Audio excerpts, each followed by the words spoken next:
Welcome back to another video, guys. As you can see, we're in the garage here, and the reason for that is because recently I've been asked on social media if I could do a bit of a breakdown on what tools I carry when I go traveling. So today I'm gonna crack open the tool roll. I'm gonna show you all of the tools that I take on pretty much all of my adventures. And then after that, we're gonna go through and I'm gonna show you some of the spare parts that I take as well. Now, this is gonna change depending on what type of traveling you're doing, whether you're gonna be doing like a shorter day trip or you're gonna be doing like a crazy outback remote, 2 weeks away or something like that. It's obviously gonna change, but we're still gonna give you a bit of a look at what I take as a bare minimum in case I do need to do repairs on the trail. Also guys, if there's something you don't see in my toolkit or my spares kit that you think I should have in there, let me know in the comments section. I'd like this video to be as helpful to me as it possibly could be to you guys out there as well. So if you see something that I'm missing in there that could be beneficial to me, in my adventures, in my traveling and stuff like that, please let me know because I'd love to chuck it in there. So without further ado, I'm gonna stop waffling and we're gonna get into this breakdown of what tools and spare parts I take.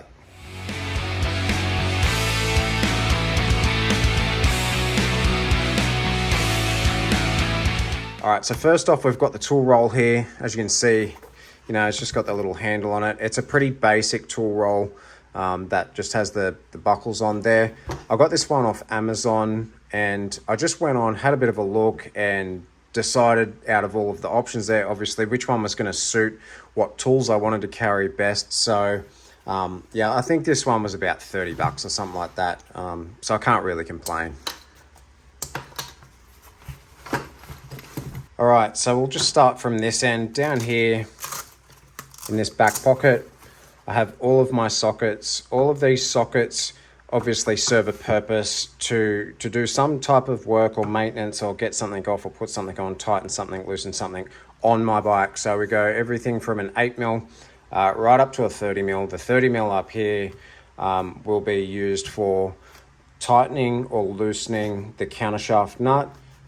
It's been a known common cause on the DRZs to come loose if there's not enough thread lock, or God forbid your locking washer, when you fold the tab over, it breaks off or it comes loose. That is what I'll use for that. And it can also be used to try and seat wheel bearings. If God forbid you have to try and do wheel bearings on the side of the trail, I can use that for that as well. Everything else in here, like I said, dropping oil, 14mm going up through the middle of the bash plate on the DRZs. Need to chuck a socket on the end of a ratchet and extension bar to get to it if the bash plate's still on it. So we have everything in there that I need to loosen or fasten stuff on the bike. Moving through the roll, just in this end, this is pretty straightforward. Got a couple of screwdrivers.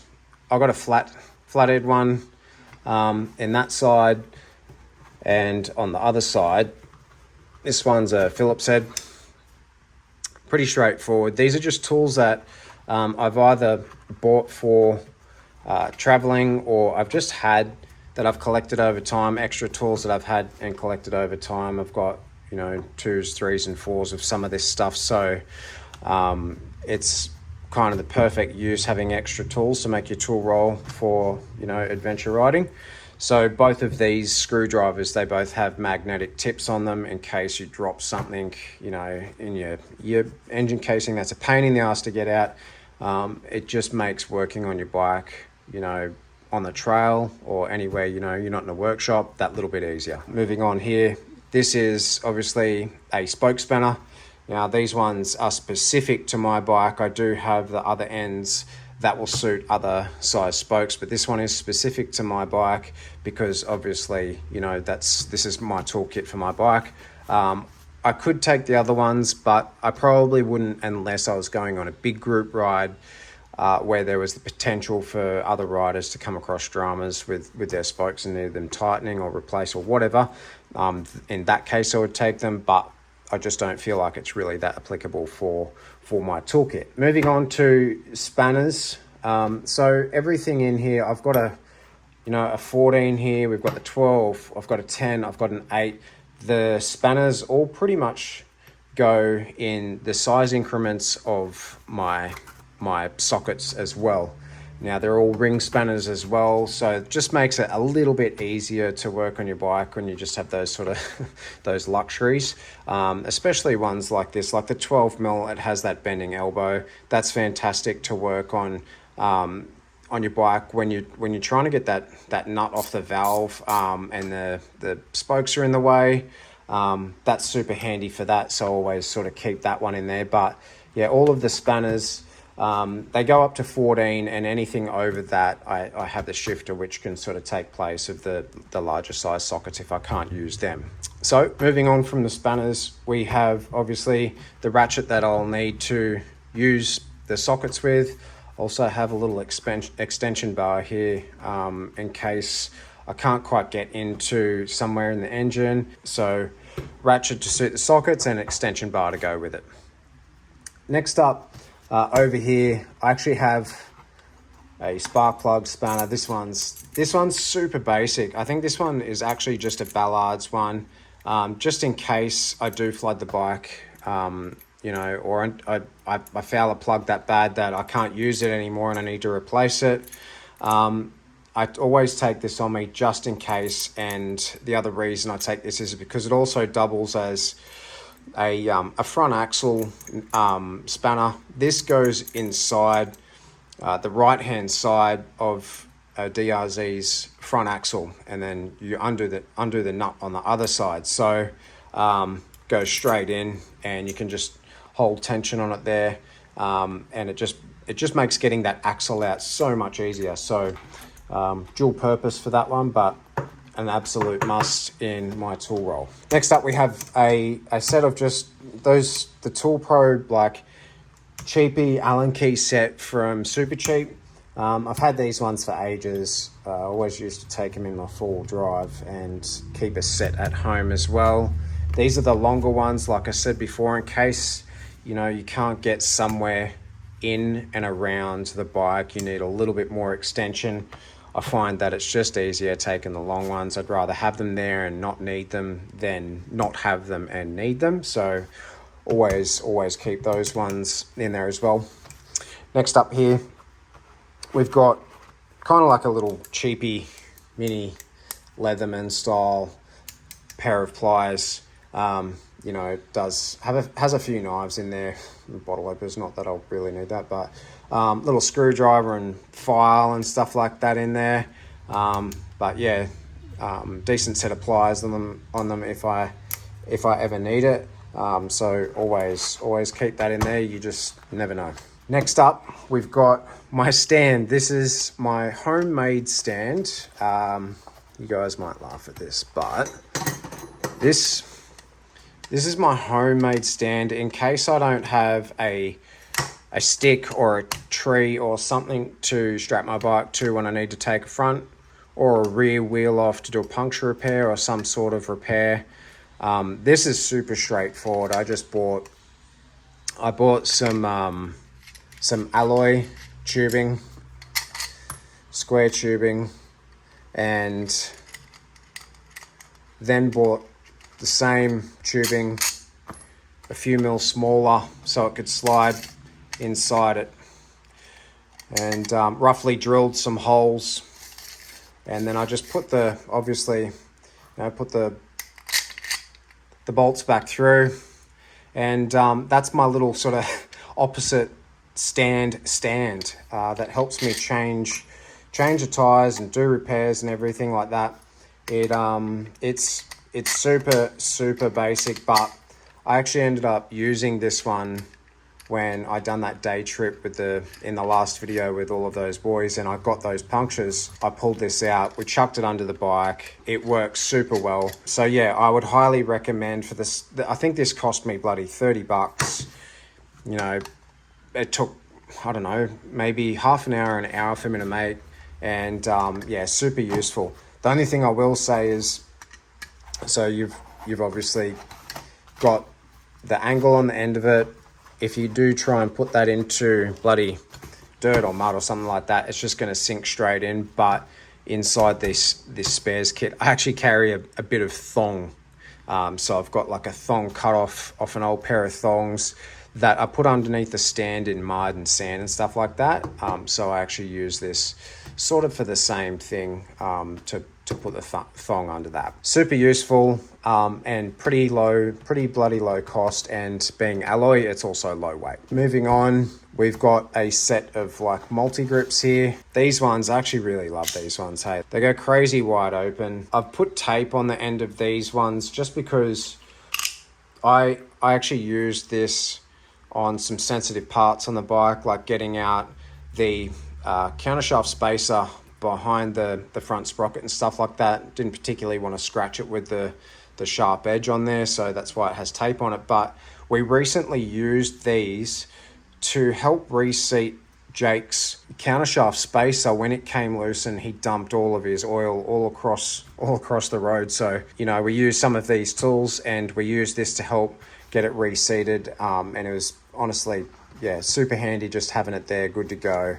to get the job done. So highly recommend a set of them in your toolkit. Next thing along here, we've got just a kind of big, unnecessarily big shifter. This is like my encase tool, in case something isn't the right size. This will fit, again, the countershaft nut. This will fit my axles. This will obviously fit some of the smaller nuts as well. You can get it right down to 6mm and stuff like that and not round anything off. But this is more of an in case something doesn't work, or in case I lose something else, or in case I don't have the right size.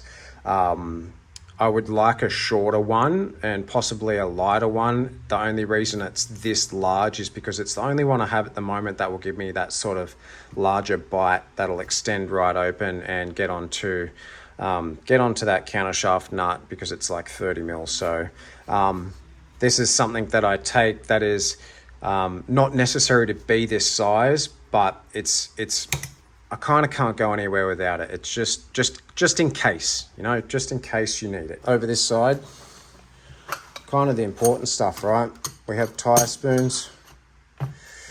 Now, as you can see in the background there, why I've actually got those.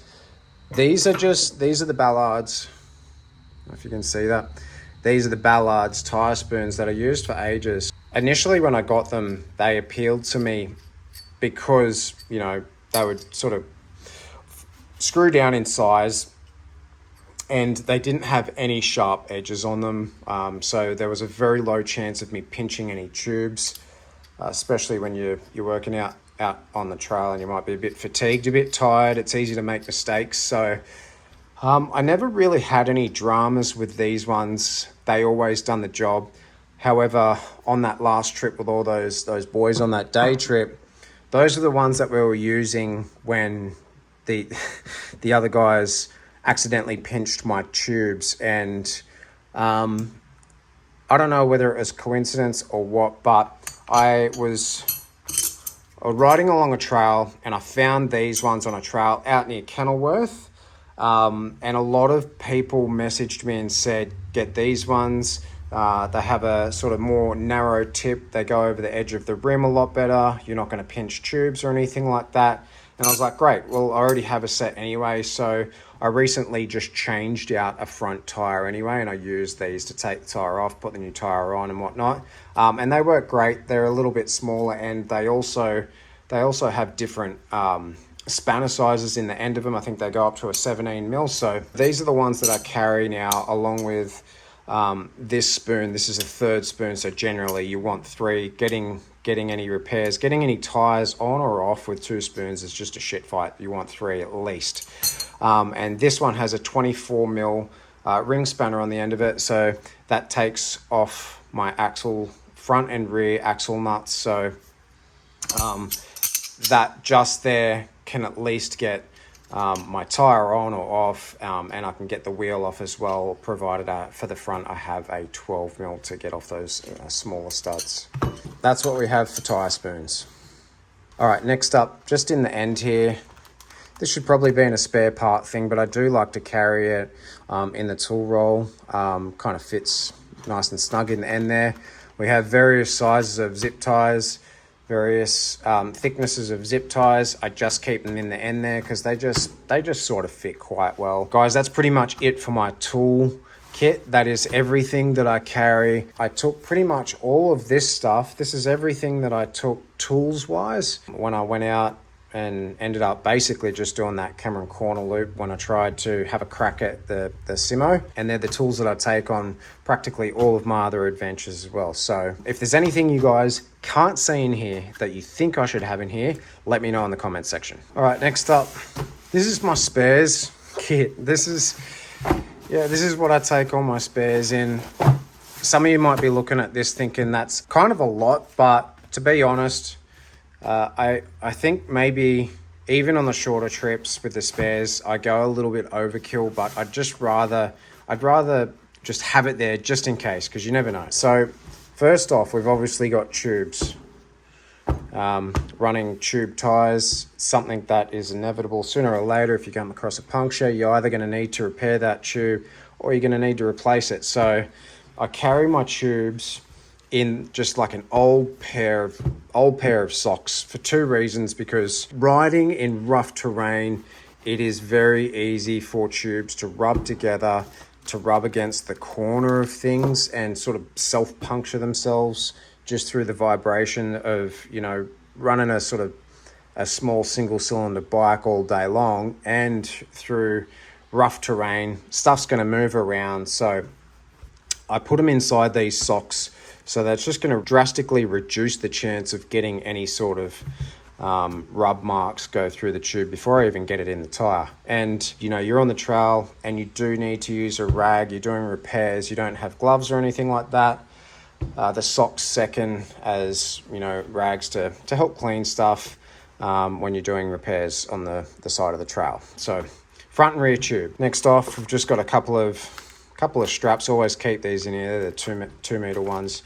You never know, just in case, even if you have to loop them together and try and help sort of tow someone out or pull someone out with a strap or something like that, or strap something down, always keep them in the spares container. Now again, all you DRZ owners out there, you're going to know exactly what this feels like. You have to you always have to carry, get out of there, you always have to carry some extra oil. So I generally burn between 75 to 100 mil per 1,000 kilometers on the bike.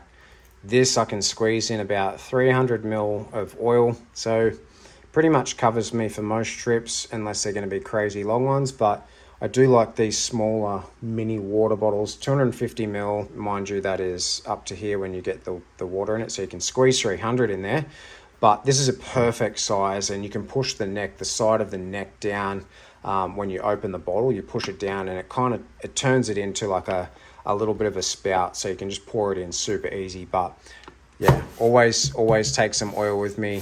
Next thing over here, I've just got a little bit of liquid metal, JB Weld, whatever you want to call it, steel weld, just in case you need to patch up a radiator, or you need to patch up an engine casing or something. Always sort of take that on me. Roll of electrical tape, and some thread lock. You never know when you might need it, so always sort of carry those. Next thing, grease. Just take some grease. You probably won't necessarily need this, but you never know, just in case you have to do a repair and it's going to be quite a long amount of kilometers before you can get somewhere and actually do a proper job on something. Having a bit of grease is just going to make your life a little bit easier. Now this is a very sort of low likelihood of needing, but still possible.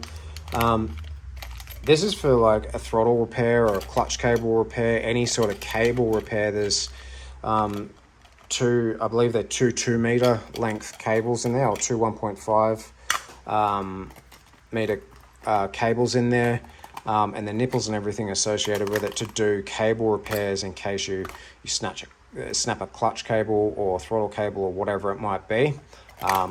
I just keep that just in case, and it's a nice light little alloy tin, just obviously the Ballard stuff. I think they're like $15, but just a good insurance policy, especially on some of the longer trips. We talked about the piece of thong for the stand. Over here, changing tires and stuff like that, we've just got some bead cream. It really does make it easier when you're trying to either, reseat a bead, or you're just trying to get the bead back on the rim after changing out a tube. Super handy to take, really sort of small size and pretty inexpensive. I definitely recommend taking that. Off the tube thing, obviously take a pressure gauge. These things are pretty cool. They're cheap as chips. They're pretty cool because they have like an illuminated light. If you're working on something, a bike at night, you need to do a tube repair. Yeah, super handy. Illumination goes off after 90 seconds or something like that, so you don't really need to turn it off. Hand pump. Always take a hand pump just in case. Now, I do have a compressor here that I generally use if I need to, but you just never know in case these fail or the battery goes flat or something like that. It is a USB compressor that works really well, but honestly, you just never know. So I normally have the charger in there as well. It's in with all my cords. That is my compressor, and this is the backup, which is just a little hand pump. Always take that along with it. So compressor and hand pump. And last but not least, we have a little bag of goodies here. Now, this thing, it has a few things in there. Some of this might be overkill, but again, just in case, like I said before, I have to replace a spark plug for some reason. Always carry it spare. It's relatively light, relatively cheap. I just chuck it in there. It doesn't take up much room, so that's one of the other spare parts that I take. We also have a container full of different sized and different amperage fuses, so always take those along with me. Puncture repair kit, different sized patches and glue along with it in case you need to patch a tube. I have a different master link here just in case mine breaks or I lose the link off it or something like that. I always take this just in case. You never know when you might need it. This is actually the locking washer that goes over the counter shaft itself, and then you bend it down to lock the nut over it. But always take a spare one of those just in case I lose the one off it. I don't know how, but just in case. And finally, these are just little bloody valve caps that I take. I've got a few of these valve caps that have the valve core removal tool in the end of them. I have two on my bike, one obviously front and rear, but I also take spares just in case I forget to put one, chuck a tube out or lose a tube or something like that. Always take a couple of spares just in case I want to remove a valve core. And the steel ones are better anyway. Like some of them just end up perishing and snapping off the top, and then you just get crap in the top of your valve. So yeah, always take these. So guys, this is everything that I generally take on most of my adventures. So for example, if you were to go on a day trip or something like that, you could possibly, you could forego some of this stuff. You don't necessarily need to take the compressor as long as you have a pump with you. Maybe you don't need to take any of sort of, these things. Take your puncture repair just in case. Valve caps don't necessarily need to take. Straps don't necessarily need to take. And you could also get away with one tube. If you just take a front tube, that can also be interchangeable. You can use that as a rear tube if you absolutely need to. So there are a few things in there. Like again, I would probably still take the liquid metal and stuff like that just in case, because that could be beneficial if you get a rock in the casing or something like that and you just need to patch it up, stuff like that. But for the most part, on a shorter sort of day trip, your tools and some liquids and stuff like that to just get a general repair done to get you somewhere to fix the problem properly, most of this stuff will generally do. And then, like we said, on the other end of a really, really long outback trip or something like that, you're going to take a lot more stuff. You're going to take filters. You might take a full clutch cable. You might take clutch levers, brake levers, things like that you might need to chuck on the bike if you stack it and they break and you're ages and ages and ages away from a store to replace it. Things will change depending on your trip, but at a bare minimum, you still want to take all of your tools and you want to take some spares to get you out of trouble until you can get that bike repaired properly. Righto guys, so there you have it. That's pretty much all of the tools and spare parts that I take on most of my adventures. Like we said in the beginning of the video, it's going to vary on what type of traveling you're doing, whether it's short trips or long trips as to what spare parts you're going to take. But tool wise, that's pretty much what I take for everything. Now, it is worth mentioning, the way I sort of built that tool roll was basically I was using the tools on my bike for general maintenance and changing tires and tube repairs and stuff like that.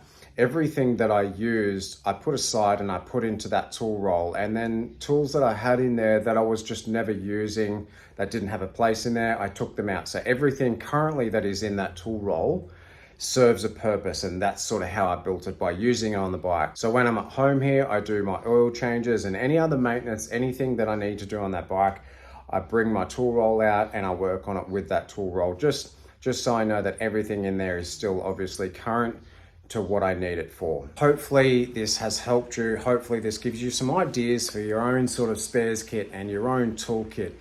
Like I said before, if there's something in there, something that you haven't seen in there that you think I should have, like for example, little CO2 canisters, I know that they're quite popular and they're very helpful. If you think I should put something like that in there, or anything else, let me know in the comments section, because I'm super keen to improve my toolkit and my spares kit as well. So as always guys, thank you very much for watching, and we'll see you in the next video.